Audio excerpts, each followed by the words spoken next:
In today's video, I'm going to teach you how to sign a PDF in Gmail. Fix Today here, let's begin. First, go to the Gmail website and make sure you're already logged into your account. Open the email that contains the PDF attachment you need to sign. For the first method, click the PDF attachment. In the preview window, click Open With and choose Google Docs, or click the Edit with Google Docs icon if it appears. The PDF will open in Google Docs format. Scroll to the area where you want to place your signature and click into that spot. Then go to the top horizontal menu and click Insert. From the drop-down menu, select Drawing, then click New. In the Drawing window, click the Line Tool drop-down arrow in the toolbar and choose Scribble. Use your mouse or trackpad to draw your signature inside the blank canvas.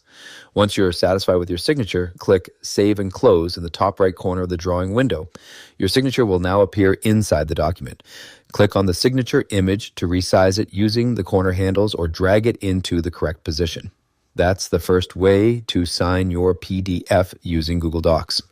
Now let's proceed to the second method. Go back to the original email and hover over the PDF attachment. Click the download icon to save the file to your computer. Open the downloaded PDF file in your web browser, such as Chrome or Edge. Once the PDF opens, click the draw or pen icon in the top horizontal toolbar. From the side panel or drop-down menu, select the pen tool. Choose a solid line thickness and set the ink color to black. Use your mouse or trackpad to draw your signature directly in the designated signature area of the document. If you make a mistake, click the eraser tool to remove it, then reselect the pen tool and try again. Once your signature is complete, click the download icon in the top right corner of the browser viewer. If prompted, choose with your changes, rename the file as signed copy and click Save. Those are two ways to sign a PDF in Gmail.